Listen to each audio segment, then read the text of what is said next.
Ahora sí, vamos a comenzar resolviendo este ejercicio que había quedado propuesto. Entonces, queremos determinar la derivada de la exponencial a través de su definición. Entonces, recordaremos que la derivada está determinada por el límite cuando h tiende a 0 de la función. Entonces, aquí estamos asumiendo, vamos a colocar aquí estrellita, ¿cierto? Que nuestro f de x es la función exponencial, ¿cierto? Entonces,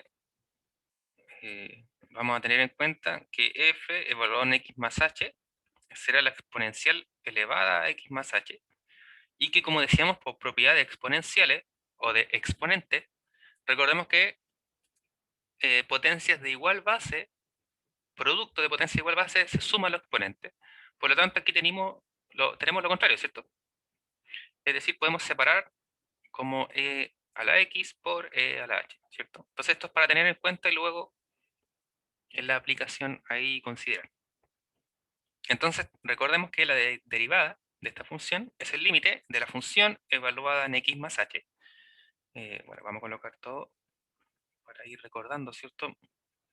Antes de retomar la clase. Entonces, ahora evaluamos las funciones que ya las conocemos. Entonces, f evaluado en x más h, tenemos la exponencial elevada a x más h, menos la exponencial de x dividido h. Entonces, vamos a expresar este e a la x más h a través del producto, ¿cierto? Entonces vamos a factorizar esta cosa. Esto nos va a dar vamos a factorizar por la exponencial. Y observando que el límite, nosotros estamos aplicando el límite cuando h tiende a 0. Lo que quiere decir es que x, ¿cierto?, es una variable independiente, por lo tanto pasa a ser una constante. Entonces, al factorizar por e a la x, podemos sacarlo hacia fuera del límite, ¿cierto? Por la propiedad que nos decía que el límite de cualquier cosa, de una constante por una función, ¿cierto?, era la constante por el límite de la función. Entonces acá vamos a tener e a la x, factor de el límite cuando h tiende a 0. Entonces en nuestro numerador, al factorizar, nos queda e a la h menos 1 sobre h. Entonces ahora nuestra tarea, ¿cierto?, será determinar este límite. Y habíamos dado un hint, ¿cierto? Que casi habíamos terminado de resolver el ejercicio en realidad. Entonces, aquí había que consideramos, o considerando, mejor, el cambio de variables u igual a e a la h menos 1, o sea, el numerador de esta cosa. Entonces, si esto ocurre, aquí uno quiere despejar h luego, ¿cierto? Vamos a hacer esto en rojo. Aquí el ladito, como para tener en cuenta de cómo se hizo el desarrollo, vamos a poner una nubecita. Entonces, si queremos despejar h, ¿cierto? Primero sumamos 1 a ambos lados, entonces tenemos u más 1 igual a e a la h. Luego, recordemos la función inversa de la exponencial, que era el logaritmo natural.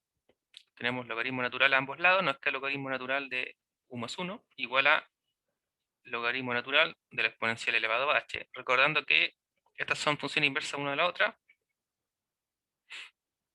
Tenemos h, ¿cierto? Entonces, nuestro valor de h es en realidad el logaritmo natural de u más 1. Además, ahora tenemos que ver el parámetro del límite, ¿cierto? Como tenemos el límite cuando h tiende a 0, al hacer el cambio de variable, esto vamos a tener que escribirlo en torno a u. Es decir, en algún momento tenemos que expresar el límite cuando u tiende a algo. Por lo tanto, tenemos que encontrar hacia dónde tiende. Entonces, además, si el límite dado es cuando h tiende a 0, aquí vamos a colocar nuevamente una nubecita. La nubecita es evaluar, vamos a colocar aquí el torpedo, evaluar h igual a 0 en la nueva variable u, ¿cierto? Entonces, si evaluamos acá, tenemos que u es igual a e elevado a h, pero h0, a la 0 menos 1. Entonces sabemos que cualquier cosa elevado a 0 es 1, por lo tanto 1 menos 1 es 0. Es decir que nuestra variable u tiende a 0. Entonces, si h tiende a 0, tenemos que u también tiende a 0.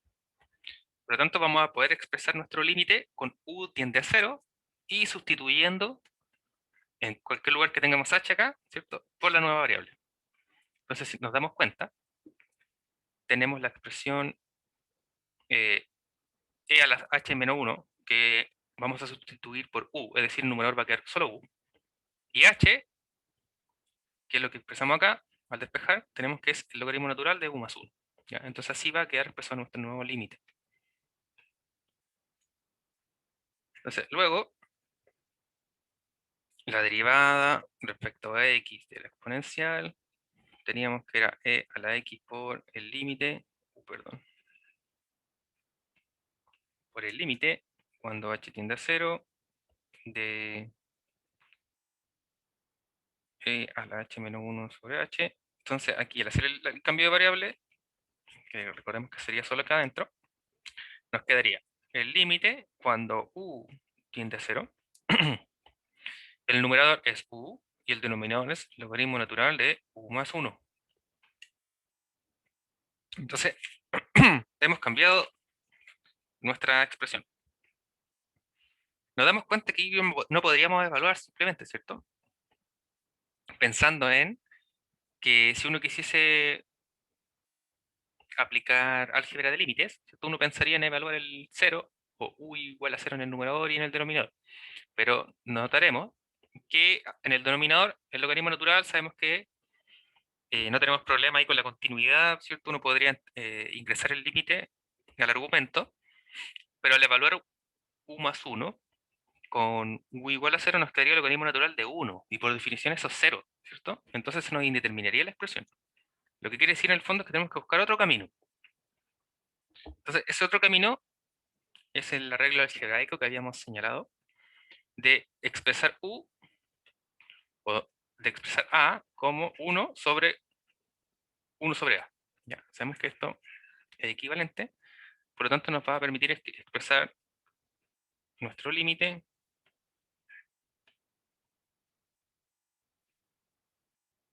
como 1 sobre u de logaritmo natural de 1 a 1, ¿cierto? Y en el denominador, todo eso en el denominador. Ahora, ¿por qué? Porque las propiedades del logaritmo natural, o del logaritmo en particular, sí, también recordamos esta cosa aquí, la idea era que fuera en rojo, ¿cierto? Como recordatorio.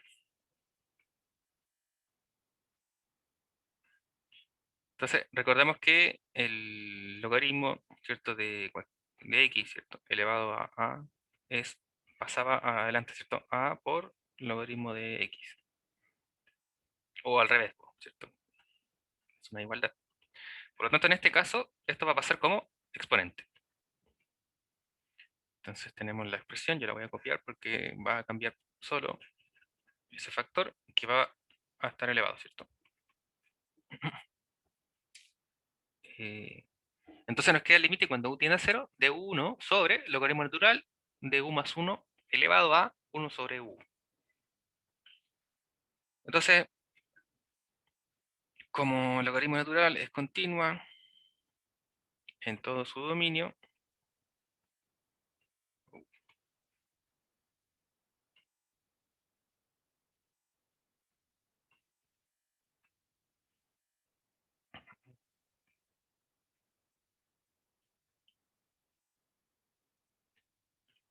tenemos que esto es equivalente a la exponencial por el límite. Bueno, vamos a pasar el límite del denominador, ¿cierto? Por eso estamos aplicando la continuidad. 1, logaritmo natural, y el límite entró, ¿cierto? Entonces tenemos el límite cuando u tiende a 0 de esta cosa.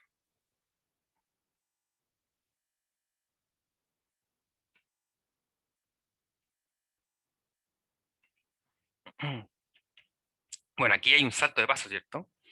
Que sería aplicar el límite por álgebra límite. Entonces, como es continua, vamos a hacer y aplicando álgebra de límites. ¿cierto? Que sería la otra forma de argumentar si es que no hemos escrito todo el paso, que sería el límite de 1, el límite del denominador. Y luego el límite ingresa, ¿cierto? Dado que logaritmo natural es continuo sub i.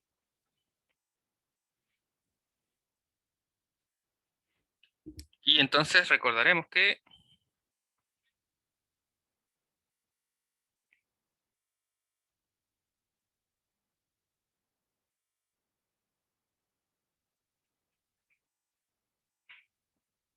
vamos a decir aquí, recordando que el límite, cuando x tiende a 0, de 1 más x elevado a 1 sobre x, estaba definido como la exponencial, o como el Euler-Neperiano, ¿cierto? Recordemos que esto era una definición importante cuando vimos límites en Prezi. Entonces, recordando esta cosa, nos damos cuenta que justamente lo que tenemos acá es esto, solo que en vez de x tenemos la variable u. Es decir, aquí, entonces nuestra expresión nos quedaría la exponencial por este límite. Entonces el límite, recordemos que nos queda 1 sobre logaritmo natural de lo que hemos desarrollado, que es la exponencial. Entonces nuevamente recordamos que el logaritmo natural de la exponencial es 1, ¿cierto? Por lo tanto, esto es simplemente la exponencial. Entonces ahora sí, ya hemos probado que la derivada de la exponencial es ella misma.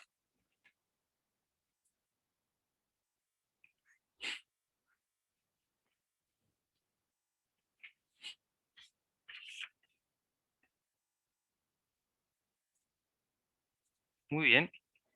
Entonces, recordando un poquito de lo anterior, habíamos visto las reglas de derivación, habíamos determinado que la derivada de una función constante era 0, que la regla de la potencia era bajar el denominador, perdón, bajar la potencia del exponente, y x nos queda elevado al exponente menos 1. Habíamos visto algunos ejemplos. También teníamos la regla de la constante, que es la misma que el límite, ¿cierto? Es decir, la constante sale hacia afuera y derivo sobre la función. También habíamos visto algunos ejemplos. Vimos la suma y la diferencia de funciones derivables. Digamos que la derivada respetaba, ¿cierto?, la operación. Entonces la derivada de una suma o de una resta de dos funciones era la suma o bien la resta de la derivada de las funciones. Eso era muy lógico, ¿cierto? Y la que acabamos de probar. Lo que había quedado pendiente entonces era la regla del producto, y para esto consideraremos fg, funciones derivables. Entonces la derivada de un producto de dos funciones derivables está definido como la primera función sin derivar multiplicando a la derivada de la segunda función más la segunda sin derivar por la derivada de la primera función. Entonces, es aquí cuando uno notará rápidamente que la derivada no respeta el producto de forma usual, ¿cierto? No como lo conocemos. Intuitivamente uno pensaría que derivar un producto de dos cosas sería inmediatamente el producto de sus derivadas, ¿cierto? Y notamos aquí que no, que hay una especie de intercambio, ¿cierto? Como que están intercaladas, ¿sí? Nos damos cuenta que hay una sin derivar por la otra función sin derivar, y luego cambia el orden de ellas, ¿cierto? La que no se derivó antes se deriva, y la que ya se derivó no se deriva. Entonces, ojo, esta es la derivada para un producto de dos funciones. ¿Qué sucediese si derivamos un producto entre tres funciones? Entonces, para eso uno utilizaría asociatividad, ¿cierto?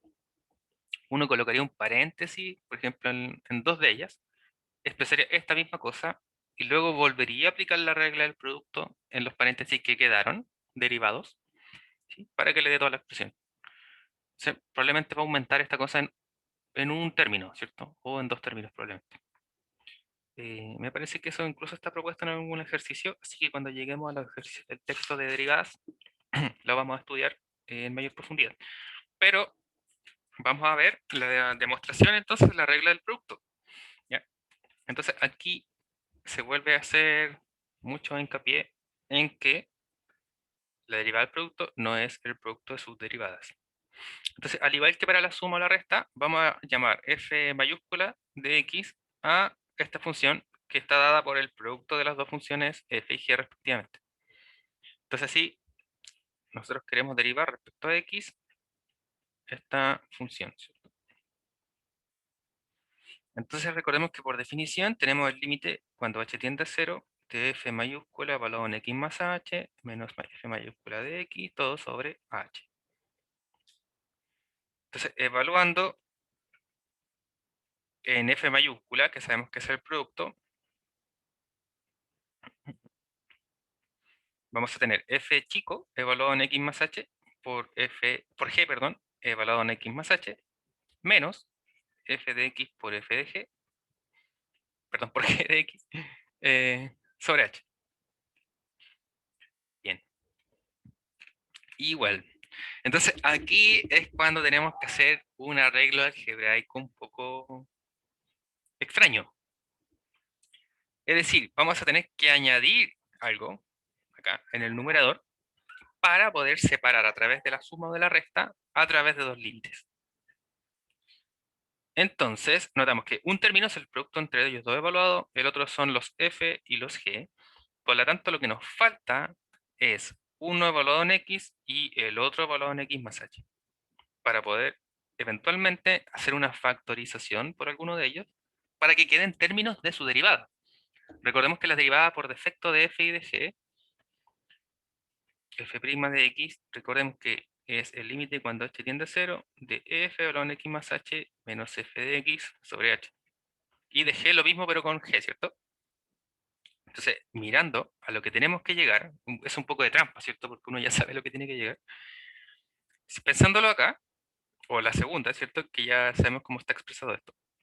Entonces, si tuviésemos, vamos a escribirlo en verde, si tuviésemos g de x por f de x más h, no, evaluado en x más h, menos eh, f de x menos g, f de x por g de x, ¿no? Sobre h, esto sería esta parte, ¿cierto? Entonces, si nos damos cuenta qué es lo que tenemos y qué es lo que nos falta, tenemos el último término. Lo que nos falta sería g evaluado en x, f evaluado en x más h. ¿Sí? O viceversa, porque puede ser cualquiera de los dos. Y para la segunda derivada, o perdón, para la primera parte, nos damos cuenta que tendríamos que tener la derivada de g, que sería g evaluado en x más h. ¿Ya? Entonces eso nos da una idea de cuál es el término que tenemos que agregar. Voy a borrar esta parte para no hacer el PDF más largo. Ya, entonces acá vamos a tener el límite cuando h tiende a 0. Entonces nuestro primer término es f de x más h, g de x más h. Nuestro denominador es h. Y aquí tenemos que sumar y restar algo. Lo voy a colocar en rojo para que se note que es un arreglo algebraico. Entonces, si sumamos f de x por g de x más h, para que esto no altere el resultado, le vamos a restar lo mismo. En el fondo, para que le estemos sumando 0, ¿cierto? ¿Ya? Entonces le estamos sumando nada, ¿cierto? Porque le estamos sumando y restando el mismo término. Y el último término que era producto entre f y g de x. Y el denominador, ¿cierto? Que debe cubrir todo. Y todo esto está dividido por h. Bien, entonces si observamos ahora, tenemos términos comunes, g de x más h, acá y acá, y f de x, ¿cierto? Acá y acá. Ya. Entonces, vamos a dejar este término con el segundo rojo, por la resta, y vamos a dejar f de f por g de, y acá f por g. Porque nos damos cuenta que este término y este término tienen en común g de x más h. Si factorizamos por g de x más h, nos va a quedar f de x más h menos f de x, que es la derivada de f, ¿cierto? Y en el segundo término, con el cuarto, factorizamos por su término común, que es f de x. Entonces nos va a quedar g de x más h menos g de x sobre h, que es la derivada de g. Y ahí uno no puede notar que tiene lo que busca. Entonces, ahora vamos a aplicar álgebra de derivadas. Vamos a separar algunos términos. Entonces, como dijimos, vamos a marcar aquí amarillo, ¿ya? Nos vamos a quedar con ese término y este término. Entonces, eso los vamos a juntar.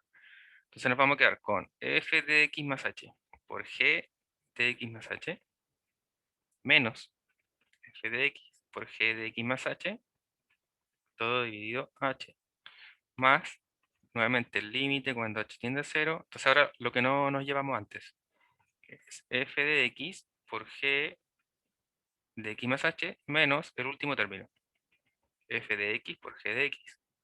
Y todo esto dividido h.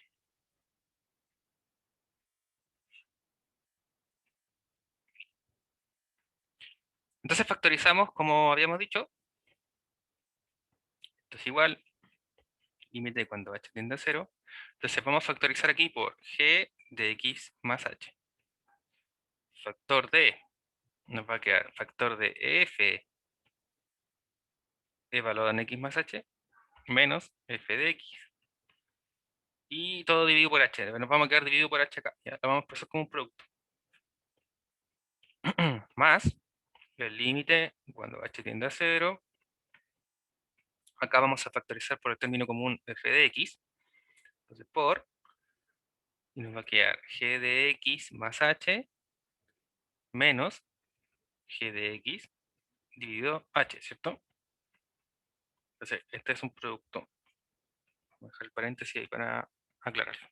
Entonces, recordemos que esto de acá es la derivada de f, lo de acá es la derivada de g, ¿cierto? Porque aquí estamos pensando en el límite del producto, estamos separando el límite inmediatamente. Entonces, esto nos queda el límite cuando h tiende a 0 de g, oh, perdón, de x más h por, y lo que tenemos acá es f', ¿cierto? O la derivada de f. Vamos a escribirlo con notación de Leibniz. La derivada respecto de x de f de x. Más, acá, o sea, acá tenemos eso, ¿cierto? Nos damos cuenta inmediatamente que f de x no depende de h, ¿cierto? Por lo tanto, pasa a ser una constante, lo podemos sacar. Nos va a quedar f de x por, y nos va a quedar entonces el límite de cuando h tiende a 0 de esta expresión, que sabemos que corresponde a la derivada de g. La derivada respecto a x de g de x. Entonces, el primer término es una función. G de x es derivable, ¿cierto? Si nos damos cuenta. Las premisas son que f y g son derivables por Profe, teorema, ¿sí? ahí fx lo dejó como constante porque no tiene h, ¿cierto? Exactamente. Ah, ya. Entonces, como g es derivable por hipótesis, entonces es continua, ¿cierto? Vimos el teorema de que función derivable implicaba que fuese continua, pero no al revés, ¿cierto? Y si es continua, significa que podemos simplemente evaluar, ¿cierto? Que el límite es la función evaluada simplemente. Entonces esto sería evaluar h en 0 y nos quedaría g de x por la derivada respecto a x de f de x. Oh, qué raro eso. De f de x más, y lo segundo queda igual, ¿cierto? Ahí está. Por lo tanto, vamos a poner aquí que la derivada respecto a x del producto entre f de x por g de x es todo eso.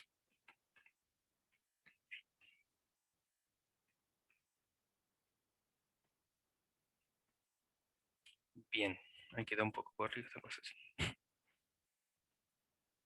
Muy bien. Entonces vamos a ver un ejemplo sencillito. Vamos a considerar nuestra función, el x exponencial a la x. Y nos piden hallar la derivada respecto de x. Notamos que nuestro f es resultado del producto de dos funciones. De la función x y de la función e a la x. Entonces, si uno quiere ser muy formal, ¿cierto? Y reconocer lo que está en la definición de arribita, uno puede decir, ¿cierto? Sea f de x igual a x, sea g de x igual a la x, ¿cierto? Que es el producto de las dos. Entonces luego aplican la derivada del producto. Entonces la derivada del producto va a ser f sin derivar, que en nuestro caso es x, por la derivada de la segunda, que es la derivada exponencial, más la segunda función sin derivar, es decir, g, por la derivada de f, es decir, la derivada de x. Y luego, bueno, como esto es un producto, ¿cierto? Uno calcula sus derivadas porque ya las conocemos, al menos la de x y la de exponencial ya las tenemos calculadas, ¿cierto? Ya lo hemos demostrado en clase, por lo tanto podemos usarlo como, como una identidad. Entonces tenemos que esto es x, la derivada de la exponencial es ella misma, entonces nos queda x por e a la x, más la exponencial y la derivada de x que sabemos que es 1, ¿cierto? Recordemos que el exponente aquí es 1, ¿cierto? Entonces nos queda que esto es x por e a la x más e a la x. Factorizamos por el término común e a la x, ¿cierto? Entonces nos queda e a la x factor de x más 1. Entonces tenemos que la derivada del producto a través de la regla del producto. Entonces, ojo, ¿cierto? Porque alguien podría no haber puesto atención, como decíamos, y pensar que la derivada era directamente la derivada de ambos. Y si nos damos cuenta, ¿cómo quedaría eso? Nos quedaría solo e a la x, ¿cierto? Si alguien pensara que la derivada es simplemente el producto entre la derivada de x y la derivada de a la x, la derivada de x es 1, la derivada de e a la x es ella misma, el producto entre esas dos es e a la x. Y que para nada es lo que nos quedó. Bueno, posterior, cuando terminemos ya todas las reglas de derivación, ¿cierto? Vamos a emplear ejercicios, probablemente eso va a ser a la vuelta de la semana de pausa. De todas maneras, vamos a quedar con casi todas las formas derivadas para que puedan, aquel que quiera sacar un poco de provecho del tiempo, a través del Stuart o del Thomas, ¿cierto? Hacer algunos ejercicios de derivada para no perder el training, ¿cierto? El ritmo. Entonces también, Profe, ¿sí? tengo una pregunta con lo ¿Sí? anterior. ¿Sí? El uno del final, el que está multiplicando a e elevado a x, ¿qué significado? Ah, es la derivada de esto. Ah, ya, ya, ok, ¿Sí? gracias. Ese es. Sí. Ya, perfecto.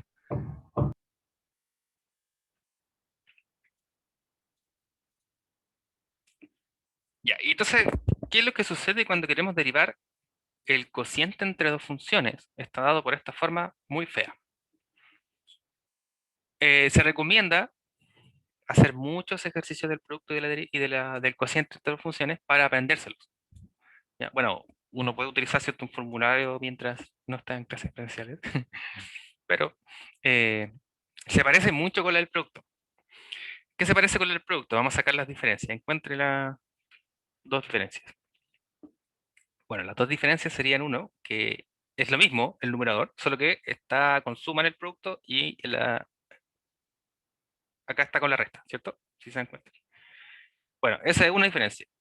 La otra diferencia es que están cambiado el orden, si se dan cuenta. Mírenlo acá.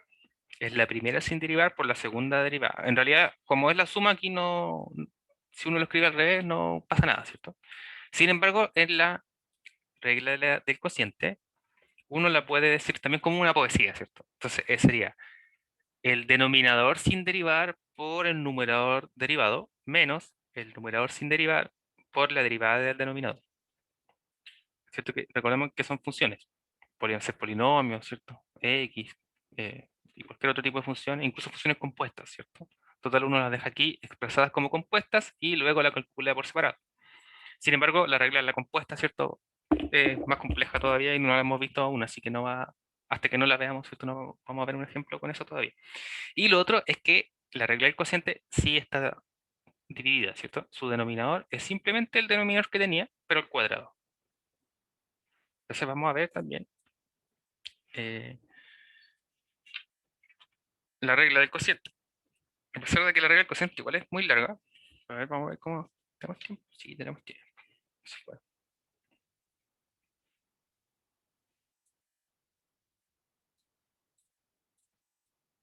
O sea, no tanto en realidad.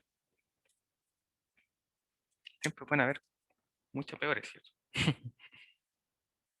Ya, entonces vamos a llamar F mayúscula. Bueno, no sé si alguien está aburrido ya de llamar eso. Vamos a llamar a H. H de X vamos a llamar como el cociente entre F y G. Entonces, claramente G de X tiene que ser distinto de cero, ¿cierto? Simplemente por definición. Entonces queremos la derivada respecto a X de H de X. Sabemos que eso está determinado por el límite cuando H tiende a cero de H. Ah, quizás H nos confunde, ¿cierto? Vamos a llamar de otra letra entonces esta función. Eh, Se me olvidaron todas las letras. Ya, vamos a llamar K de X. K de X entonces va a ser X más H menos K evaluado en X sobre H. Entonces tenemos que esto es el límite cuando H tiende a cero de el cociente. Entonces tenemos un denominador grande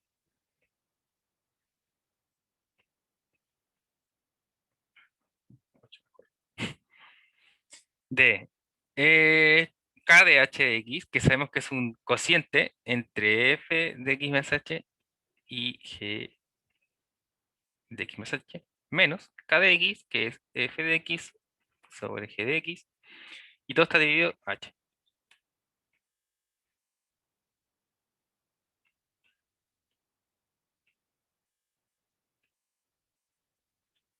Bueno, tenemos en el numerador tenemos una resta de dos fracciones, ¿cierto? Con distintos denominadores. Por lo tanto, tenemos que sacar mínimo como múltiplo, ¿cierto? Y todo eso. Entonces, voy a copiar eso y vamos a borrar el numerador.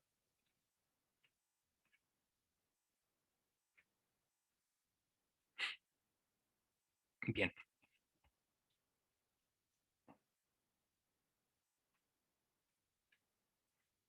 Ya, entonces, ¿cuál sería nuestro denominador común en el numerador? El producto entre G evaluado en X más H por G de X. Y el numerador nos quedará el producto cruzado, ¿cierto? F de X más H por G de X menos F de X por G de X más H. Bien. Entonces simplemente hemos expresado esto. Entonces tenemos por fracciones, podemos escribir esto como solo un cociente.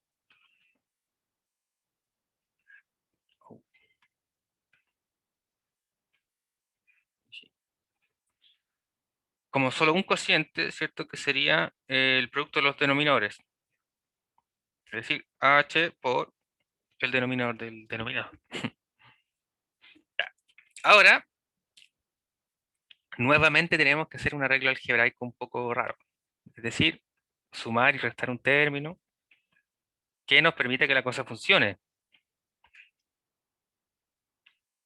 Recordando nuevamente, ¿cierto? Que este tipo de arreglos, ¿cierto?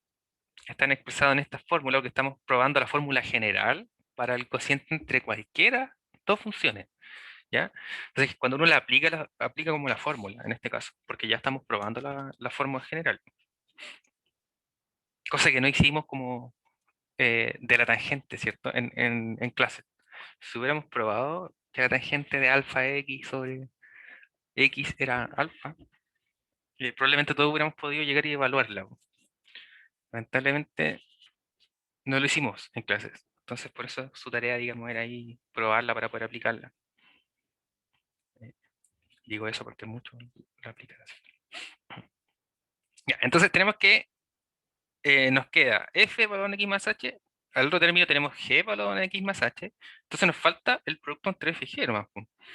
Entonces, como nos falta eso, es lo que vamos a añadir. Entonces vamos a sumarle f por g y le vamos a restar. O en este caso lo vamos a hacer al revés. Vamos a restar primero f por g y luego vamos a sumar f por g de x. Nuevamente, ¿con qué propósito? Con el propósito de hacer la suma o la resta correspondiente, ¿cierto? Que nos permita factorizar respecto a una de sus derivadas. En este caso, vamos a separar por la suma. Entonces nos vamos a quedar con los primeros dos términos.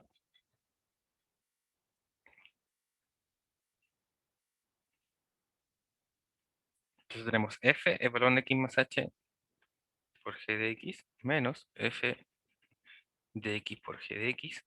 Y dividido todo, ¿cierto? H por g de x más h por g de x. Menos, o más, ¿cierto? Depende del signo. Porque uno la toma con menos porque la toma con más. Entonces, recordemos que lo que uno quiere buscar es algo parecido a esto, para poder factorizar respecto de la derivada. Es decir, el que tiene x y h tiene que ser positivo, y el que tiene solo el x tiene que ser negativo. Como están al revés los signos, uno factoriza por menos 1 para darlos vueltas, ¿cierto? Entonces nos va a quedar menos. Menos el límite de h, cuando h tiende a 0, de lo que acabamos de decir, que sería estos dos con los signos al revés, ¿cierto?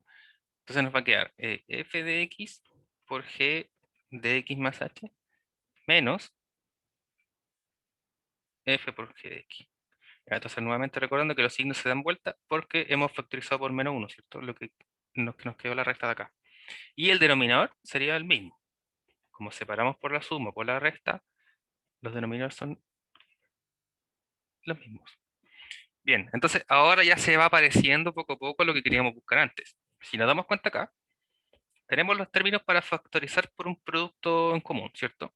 Por ejemplo, acá si factorizamos por g de x, nos va a quedar f de x más h menos f de x, que es lo que nos sirve para la derivada de f. Y entonces vamos a separar el producto con esas cosas y h. Y en el otro producto nos va a quedar algo en términos de g, ¿cierto? Para aquellos que van siguiendo todo lo que vamos haciendo. Entonces, ¿cómo nos quedaba? Nos quedaba f de x más h menos, ¿cierto? F de x. Estamos factorizando por g de x, ¿cierto? Bueno, ahora factorizamos, digamos, por la izquierda, ¿cierto? Uno puede factorizar antes o después el paréntesis, sabemos que la distribución es la misma. No vamos a entrar en detalles algebraicos de por qué es lo mismo. Esas de estructuras algebraicas, ¿cierto? Entonces, hemos factorizado de esa forma, pero vamos a escribirlo el tiro como el producto de los límites. Ya nos vamos a saltar ese paso. Entonces, nos va a quedar por, nuevamente, el límite cuando este tiende a 0 del factor g de x, ¿cierto? Que era el que factorizamos acá. Ya, y en el denominador nos sirve h acá, y el resto lo vamos a tirar a la segunda expresión. Entonces aquí notamos que no podemos simplificar esto.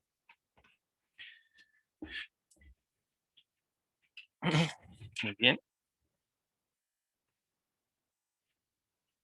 Luego acá tenemos en menos el límite cuando h tiende a 0. Vamos a hacer entonces el proceso similar.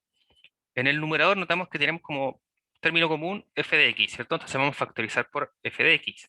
Y nos va a quedar el resto. ¿Ya? Entonces aquí vamos a escribir el cociente entre lo que nos quede por el límite cuando h tiende a 0 de el otro cociente que nos va a quedar. Entonces, como estamos buscando qué separar, dijimos que vamos a factorizar por f de x el numerador, es decir, nos va a quedar f de x factor de g de x más h menos g de x. Y en el denominador, como acá está la derivada de g, nos sirve acá la h, ¿cierto? Por lo tanto, el resto de la expresión nos va a quedar acá. G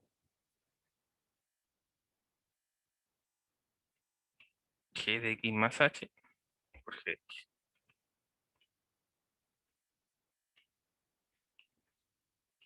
H por g de x.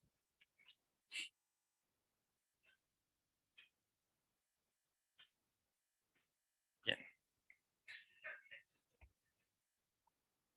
Ah, ya entendí algo. Bueno, esta simplificación, ¿cierto? La vamos a retroceder. Ya. Bueno, en realidad sí era largo el de eso. Entonces, lo de acá lo podemos reconocer como la derivada de f de x, ¿cierto? Por este límite.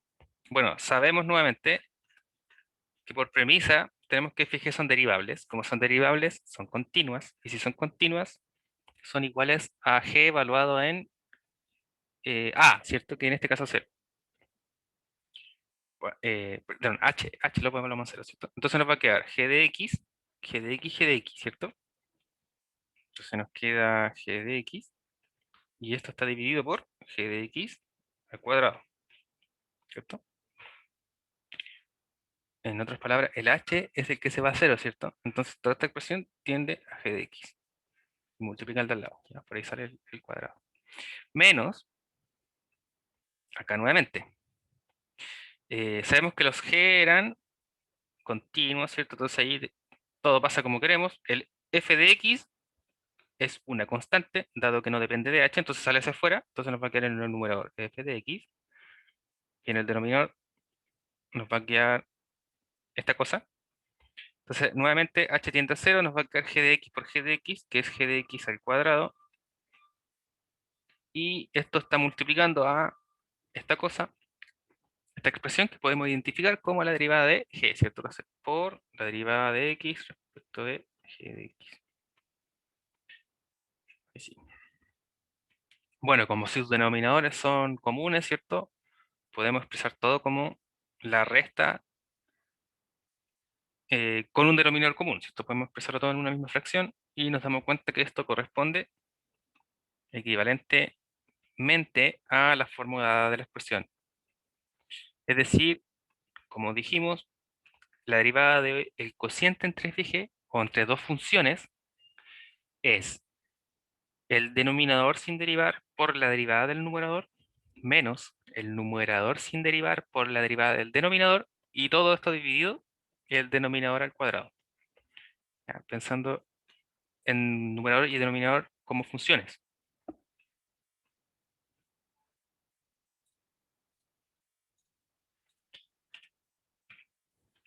Bueno, de ahí, posterior a eso, esto veremos algún ejemplo. Entonces, hasta ahora vamos a resumir lo que hemos probado. Hemos probado que la derivada de la constante es 0, la derivada de la potencia de x, x a la n, es n por x a la n-1. La derivada de la exponencial es la exponencial. La derivada de la constante es la constante por la derivada de la función. La derivada de una suma de dos funciones es es la suma de sus derivadas. La derivada de la resta de dos funciones es la resta de sus derivadas. El producto, o mejor dicho, la derivada del producto entre dos funciones es una función, digamos, la primera función sin derivar por la derivada de la segunda, más la segunda sin derivar por la derivada de la primera. Y finalmente, la derivada del cociente entre dos funciones está terminada por el denominador sin derivar por el numerador, la derivada del numerador, menos el numerador sin derivar por la derivada del denominador, y todo dividido el denominador al cuadrado. ¿Ya? Entonces, este, digamos, ahí resume el formulario de lo que hemos visto hasta ahora. Entonces, ¿qué es lo que nos queda pendiente? Nos queda pendiente la tarea pasada, que era la derivada de la función seno de x. Entonces, si f es seno de x,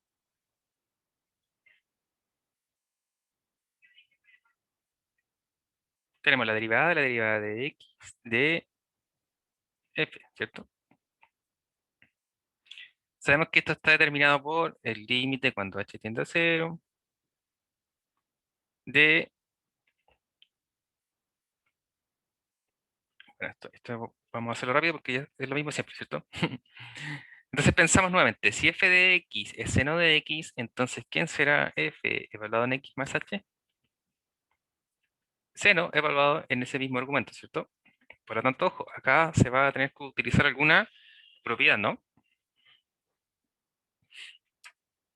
Alguna identidad del el seno, ¿cierto? De la suma de un ángulo.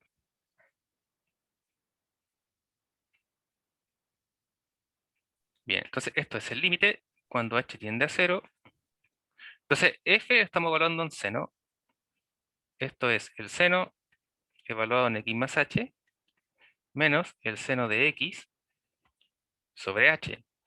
Entonces vamos a recordar la propiedad, ¿cierto? Entonces, recordemos que el seno de alfa más beta estaba determinado por, ya, ¿se acuerdan o no? Era el seno de alfa por el coseno de beta más, al revés, ¿cierto? El seno de beta por el coseno de alfa. Ya, esa era la expresión. Vamos a poner ahí nubecilla. Y poner ahí identidad trigonométrica. Que estaba, ¿cierto? Ahí lo apunta el profesor Jiménez. Oye,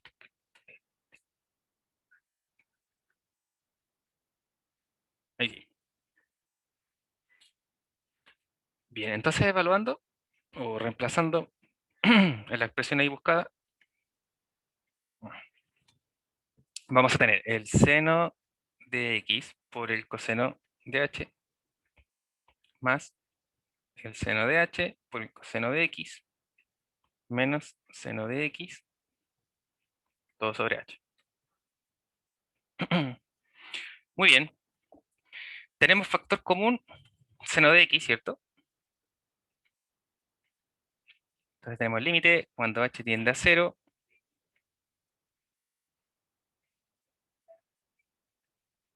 Entonces, seno de x, factorizamos, el primer término nos queda factor de coseno de h, y en el último término tenemos 1, ¿cierto?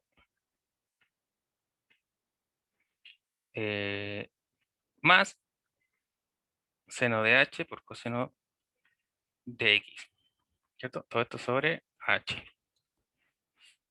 Y entonces vamos a separar, utilizando propiedades de límite o álgebra de límites, vamos a separar ahí en la suma, justamente en este término.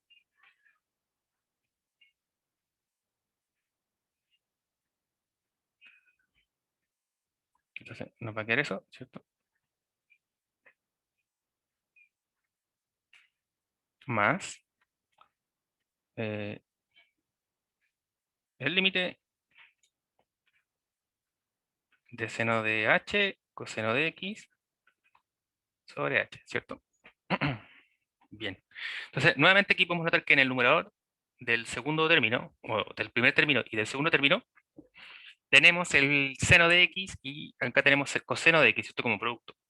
Como no dependen de h, van a pasar a ser constantes. Por lo tanto, también podemos sacarlas hacia afuera del límite. Entonces, en el primer término tenemos el seno de x por el límite cuando h tiende a 0, el cociente entre coseno de h menos 1 y h, más, acá, si sacamos el coseno, nos queda coseno de x, factor de seno de h sobre h. Oh, perdón, me faltó escribir límite. Límite cuando h tiende a 0 de seno de h sobre h.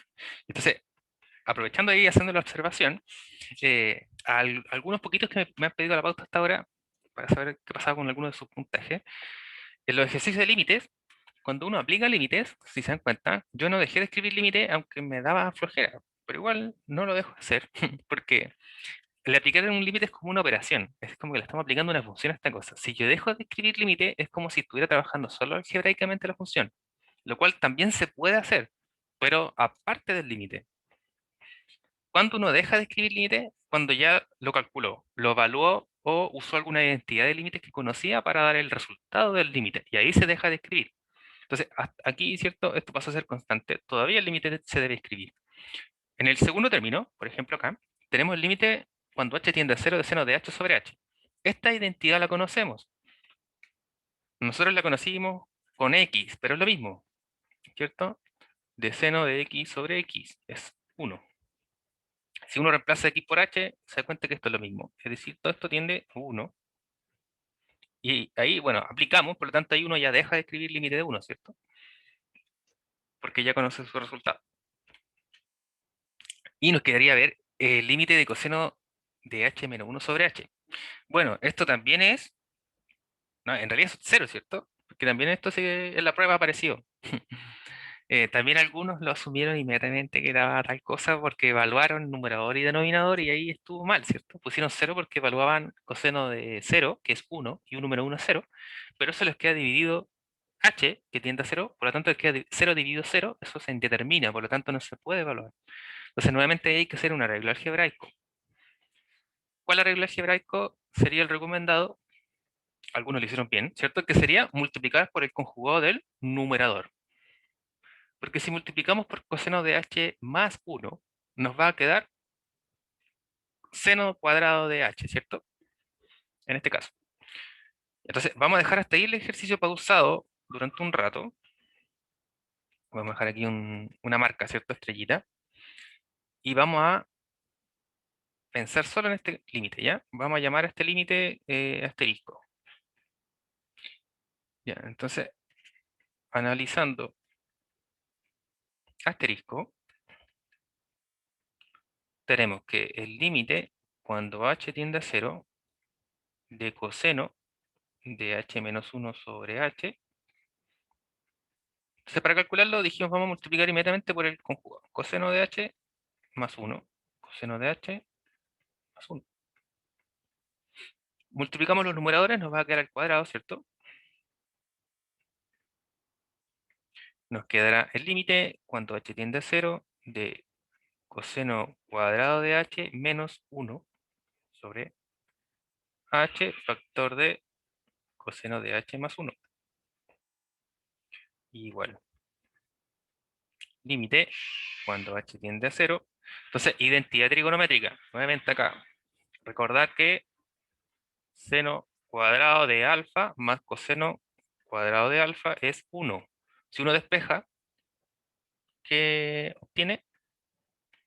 Bueno, la forma de despejar aquí, seno cuadrado de alfa es igual a 1 menos coseno cuadrado de alfa, ¿cierto? Y si te dan cuenta nos quedan los signos cambiados, ¿cierto? Entonces, ¿qué es lo que significa aquí? Que uno tiene que factorizar por menos 1. Si factorizamos por menos 1 nos va a quedar menos, paréntesis, y nos quedan con los signos al revés. Es decir, el coseno en positivo y el 1 en negativo. ¿Ya? Entonces, en el fondo, si tenemos esto y multiplicamos por menos 1 a ambos lados, nos va a quedar que menos, o entonces, menos seno cuadrado de alfa es coseno cuadrado de alfa menos 1. Que era lo que tenemos, ¿cierto?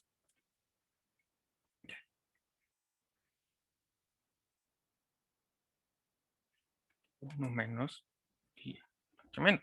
Sí, ya. Entonces tenemos acá, con negro vamos a colocar. Entonces esto es menos el seno cuadrado de h, ¿cierto? El numerador. Y el denominador tenemos la misma cosa, ¿no? H factor de coseno de h más 1. Entonces notamos aquí que vamos a poder separar por un producto nuevo, ¿cierto? Por seno de h sobre h lo vamos a dejar al ladito y el otro término lo vamos a dejar separado. Entonces vamos a poder separar estas cosas. Entonces, usando nuevamente álgebra de límites, tenemos que esto es el límite cuando h tiende a 0 de el seno de h sobre h por el límite cuando h tiende a 0 del resto que nos quedó. Entonces, ¿qué nos faltó aquí? Nos faltó menos seno de h y acá nos faltó coseno de h más 1. Ya, entonces, esto sí lo sabemos por identidad, ¿cierto? Sabemos que esto es 1. Y acá, si evaluamos, ¿cierto? Bueno, acá hay muchas formas de argumentar esta cosa nuevamente. ¿Cuál sería lo más sencillo? Funciones trigonométricas son continuas en todo R, ¿cierto? Por lo tanto, el límite es evaluar, ¿cierto? Bueno, eso lo estoy diciendo para no escribirlo, recordemos que eventualmente uno lo escribiría. Y si evalúo, recordemos que seno de 0 es 0, y recordaremos que coseno de 0 es 1. Entonces nos queda 0 medios, ¿cierto? Que es 0, ¿no? Y sabemos que cualquier cosa multiplicada por 0 es 0. Por lo tanto, asterisco es 0. Entonces, nuevamente podemos reexpresar nuestro término, nos va a quedar 0, ¿cierto? Seno de x por 0, que es 0, más coseno de x por 1, que es coseno de x. Entonces, finalmente tenemos la respuesta. Uy, qué raro eso. Por lo tanto, la derivada de seno de x es coseno de x.